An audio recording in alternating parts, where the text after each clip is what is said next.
there is a, why deep water? Because it is not, perhaps, I mean, as a geologist, I will not say this, it is also always known that the large discoveries are made in the beginning. So I don't think I can expect a Bombay High again in Bombay. But what you can definitely do is you can expect a huge discovery in deep water. Now, at least 40% of the Indian sedimentary basin area is in deep waters. That translates to roughly around 1.3 million square kilometers. Even if you consider 1% to be productive or considering volume resource, it's around 14,000 square kilometers of area. Area means you talk about Gawar, it is 8,400 square kilometers. So even if you're able to do it, so there is a lot of things which need to be done. I think I'm not going to continue this like this, but I think I'll expect Sandeep to ask me further things. But the imperative, why deep water is very important is, except KG Basin, that too in the Godavari side, all the other areas, even the petroleum system elements have not been fully, like the Andaman also, it holds huge promise. But there are thermogenic indications, but we have still not got the thing. But it is also not to condemn biogenic, because biogenic has given a huge return in D6 that has to be taken care of. So there are a lot of things to be done, and my point is this has to be done in a very, because me and Sushma, we were also there with Ragin Mahapatra. We went and presented the whole thing to Dr. Kelkar in 1995 about the deep water thing. And a lot of things have been done. I think around 250 wells have been drilled. More than 180,000 square kilometers of 3D seismic data is there. Around 500,000 line kilometers of 2D seismic data is there. A lot of work is still yet to be done. Probably, with the explosion in the computing technology and things like that, we can leverage it. I will leave it here, and then there are a lot of things to talk about, provided there is time. And I'll leave it to the next panelist. And thank you, Sandeep. He has asked all of us to stop. So, thank you.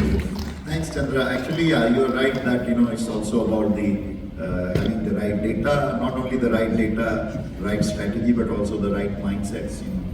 And we have demonstrated in past that by making deep water discoveries in the 80s.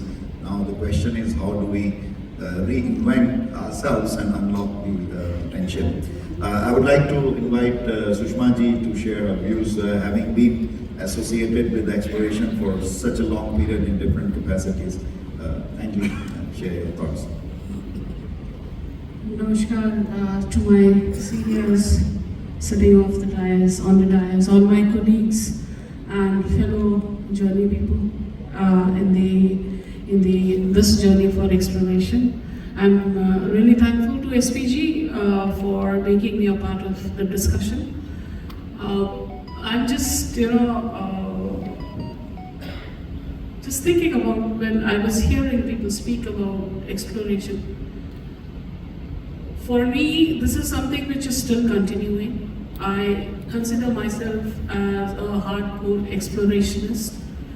Not only because it is my profession, but because I have a deep belief that there is so much more to discover, so much more to learn.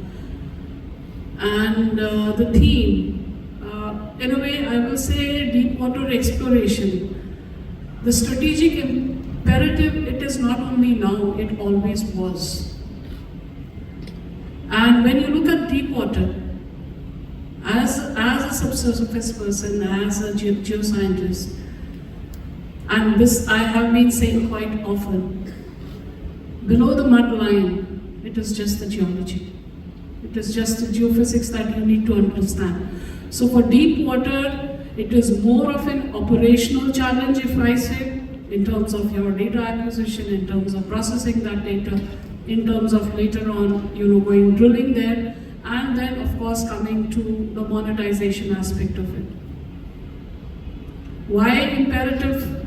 Because every one of us is aware what is the energy scenario globally, what is it in India, how much we import, what is our position in terms of the fulfillment of the requirement of energy, oil and gas, of course, always has formed a major part of it.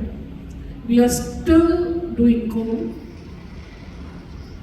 and we are now, forging ahead into renewables. Exploration for deep water, and I'll just take off from some of the aspects which PC sir was mentioning over here. I remember being a part of a team. I think I was just E1 or E2 at that time, and remembering Dr. Kelkar in '97. There used to be a drilling holiday for deep water, and deep water at that time was defined by 200 meters bathymetry. So Dr. Kelkar, he was the secretary MOPNG at that time, and then all the CEOs, he had this idea that let us revive deep water exploration.